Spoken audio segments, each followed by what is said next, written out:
দুই হাত তুলে, অনেকে মঞ্চে এসে দেখে না বলে দু হাত তুলিয়ে বলে না, এরা টিভিটা আবার দেখেনি নাকি, অমুক তুলিয়ে দিয়ে সে জোরসে বলিয়ে বলে।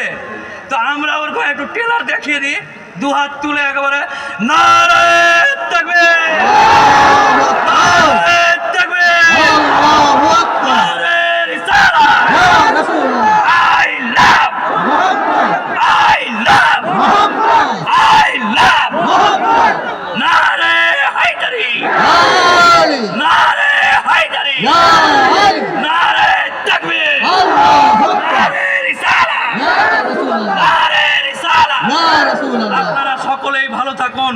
এই এলাকার মানুষের, হে আল্লাহ, আমরা কোন মাটিতে বাস করছি, এক মিনিট, আপনারা কোন মাটিতে বাস করছেন বুঝতে পারলেন? চাচাজি বুঝতে পারেননি? আপনি বেঁচে আছেন, আপনাকে যদি আমি এখন গাল দিই, আপনাকে যদি এখন মুখের ভাষা খারাপ করে গাল দিই, আপনার গায়ে লাগবে যে এত বড় উকিলটা কিরে মুখের ভাষা খারাপ করে গাল দিচ্ছে। তো আপনাকে যদি গাল দেয় আপনার গায়ে লাগে। কিছুদিন আগে বেলডাঙ্গার বুকে এই পুরে কায়নাতের মালিক, এই সাত আসমানের মালিক, আজিমের মালিককে শুধু গাল নয়, একদম লাইট বোর্ডে টাঙিয়ে দিয়ে অভিশপ্ত খারাপ কথা লিখেছিল মহান আল্লাহ তাআলার নামে।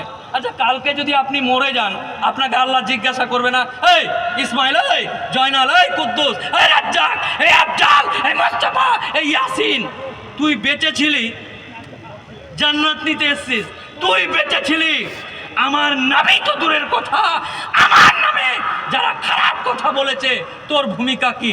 আপনি বলেন না, আমার বেটা স্কুলে পড়ছিল ওই জন্য আমি যেতে পারিনি, না না না, ওই আমার বউকে ডাক্তার দেখাতে যাবো ওই জন্য। হে আল্লাহ, প্রত্যেককেই বলছে এই মহান পবিত্র জায়গা থেকে, হে আল্লাহ, তাদের ভুলের কারণে বীরভূমের মাটি থেকে তুমি তাদের রহমত উঠিয়ে নিও না আল্লাহ। হে আল্লাহ, যারা ভুল করেছে তাদের ভুলকে ক্ষমা করে তুমি এই নলহাটির মানুষের কাছ থেকে তুমি রহমত উঠিয়ে নিও না আল্লাহ। হে আল্লাহ, তাদের ভুলের কারণে আমাদের উপরে তুমি লানত দিও না আল্লাহ। আল্লাহ, আমরা তোমার কাছে সাহায্য চাই, আমরা তোমাকেই মানি আর তোমার কাছেই সাহায্য চাই আল্লাহ। তাদের ভুলের কারণে যেন আমরা দুঃখী এবং তোমার করুণা থেকে যেন বঞ্চিত না হয় আল্লাহ। আমিন, আমিন। হে আল্লাহ, এই এলাকার মানুষকে তুমি শান্তি এবং সম্প্রীতি রক্ষার তাগিদে নিজের জাজবাকে তৈরি করে দাও আল্লাহ। আমিন। হে আল্লাহ, এই এলাকার মানুষের রুজি রোজগারে তুমি বরকত দিও আমিন। হে আল্লাহ, আমার যুবক যারা আছে তাদেরকে সৎ উপায়ে ইনকাম করে তাদের হালাল রুজির ব্যবস্থা করে দাও আমিন। হে আল্লাহ, এই এলাকার বাচ্চা যারা আছে, যারা অসুস্থ আছে, তাদের তুমি শিফা দান করো আল্লাহ। আমিন। হে আল্লাহ, এই এলাকার বিভিন্ন রকম মানুষ আছে, সমস্ত মানুষকে জাতি ধর্ম বর্ণ নির্বিশেষে তোমার রহমত তুমি বর্ষণ করি আল্লাহ। আপনারা সকলেই ভালো থাকুন। আপনাদের ভালোবাসা, আপনাদের আন্তরিকতায় আমি মোফাক্কেরুল ইসলাম, কলকাতা হাইকোর্টের আইনজীবী, আমি মুগ্ধ। আমি বাড়ি চলে যাব নিশ্চয়ই, আমার শরীর চলে যাবে, আমার আত্মা চলে যাবে, কিন্তু আমার হৃদয়ে আপনাদের ভালোবাসাগুলো সঞ্চয় করে কলিকাতা নিয়ে যাব ইনশাআল্লাহ।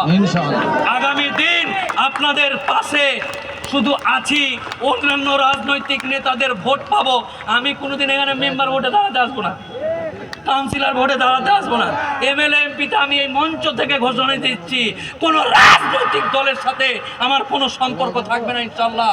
আপনাদের ভালোবাসা, আপনাদের আন্তরিকতা, আগামী দিন আপনারা সকলেই যেন ভালো থাকেন।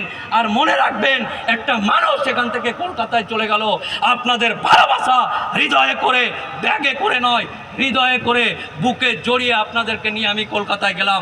আগামী দিন আপনারা যদি কলকাতায় যান তাহলে মনে করবেন আপনার এক ভাই হাইকোর্টের পাশে একদম বুকের পাটা উঁচু করে অসুস্থ গাছ, বট গাছের মতো দাঁড়িয়ে আছে ইনশাআল্লাহ।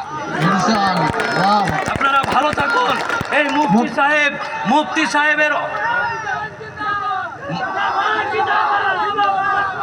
মুফতি সাহেব সহ এই এলাকার ইয়াং তরুণ এই যে রিপন আছে, ভাই আছে, এই এলাকার মানুষজন অনেকের নাম জানি না, যারা এক কথাতে আমার অফিসে গেছিল, তারা ভালো করে জানে, মুফতি সাহেব জানে, এত ব্যস্ততার মধ্যেও এক বাক্যে আমার রমি, আমার মোস্তফা প্রিয় রাসূলের জন্য এক বাক্যে এই জায়গাতে আসার জন্য আমি রাজি হয়েছিলাম।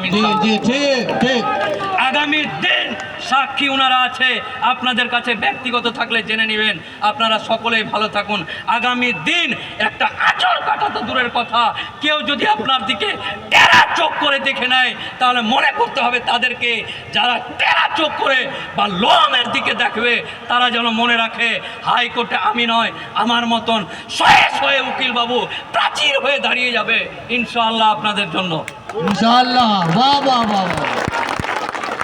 এই এলাকাতে রাজনৈতিক কন্দল ভুলে গিয়ে এক, এই মাজার কার, এই এলাকার উম্মতে মুহাম্মাদি। সাল্লাল্লাহু আলাইহি কে আলে হাদিস করো, কে ফুরফুরা করো, কে কি করো, মাজার বাঁচানোর ব্যাপার আছে এক। তুমি কোথায় নামাজ পড়বে, এখানে না এখানে না এখানে, তোমার ব্যাপার। তুমি জোরে আমিন বলবে না, আস্তে বলবে না, মাইকিং লাগাবে, তোমার ব্যাপার। মাজার যখন হয়ে গেল এক, না আমরা মাঝে যারা দেখে, তারা কোনো সম্প্রদায় দেখে, হানফি আল হাদিস বেরেলি দেখে না, ইয়াসিন শেষ। ইয়াসিন হানফি না বেরেলি না আল হাদিস, কোনো কিছু না, ইয়াসিন।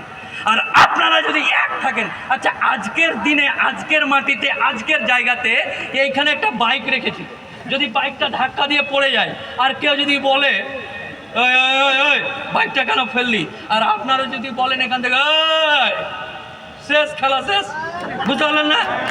একতার যা দাম আছে।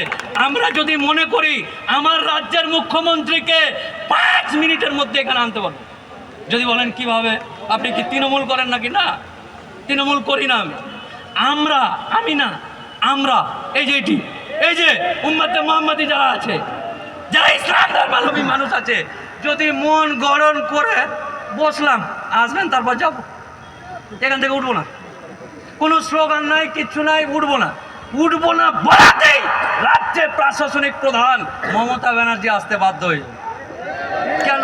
এসে বলবে এ ভাই ইলিয়াস কি হয়েছে, উঠ না, উঠবো না, উঠবোই না। আপনারা যদি সবাই আজকে এখানে উপস্থিত হতো নলহাটির, যদি মনে করতাম দেশের মাননীয় যশস্বী প্রধানমন্ত্রী নরেন্দ্র মোদী সাহেবকে ওখানে আসতে হবে না, আমরা ঝগড়া করার কথা বলছি না, লাঠি ডান্ডা দিয়ে মারামারির কথা বলছি না, সব একত্রিত হয়ে নলহাটির রাস্তাতে যদি ভদ্র মানুষের মতন, আমরা রোজা করা মানুষ, পেটে গামছা বেঁধে চল বসে গেছি, কোনো স্লোগান নাই, মিটিং নাই, মিছিল নাই, কিছু না। কেন রে বাবা উঠবি না? থানার ওসি আসবে, উঠেন না ওই আমাদের দেশের কে প্রধানমন্ত্রী আছে না কি, ডাকেন, তারপর না আপনাদেরকে লাঠি চাই, আরে যা পারবি কর। যদি সবাই এক থাকি, তাহলে দেশের 1 নাম্বার লোককে এখানে নিয়ে চলে আসবে। আপনারা জেদ লাগান, আপনারা চ্যালেঞ্জ লাগান যে আপনারা একসাথে আছেন, তাহলে 5 মিনিটের মধ্যে মুখ্যমন্ত্রী। কিন্তু আমরা এক নাই, এখনই বলবে যে আমার খিদা লেগে গেছে, খেয়েই আসছি। কে বলবে বাইকটা ওখানে রেখেছি, চুরি হয়ে গেছে নাকি, যাই থেকে আসি। এই যে বাইক দেখা, বউয়ের ডাক্তার দেখা, ছেলেকে ভর্তি করতে যাওয়া, আর এই হয়ে যাওয়া, এই যে একতা। তাই যখন ভালো করে বোঝেন, একদম একটাই কথা, যখন জাত, কম, ধর্ম, দেশ, রাজ্য, জেলা, বীরভূম, নলহাটির কথা আসবে, এক কথাই এক। না কোন মুফতি সাহেব ডেকেছে, ওটা তো ওই সিপিএম, এটা মনে হয় একটা সিপিএম ঘেঁষা লোক, এটা মনে হয় তৃণমূল ঘেঁষা লোক।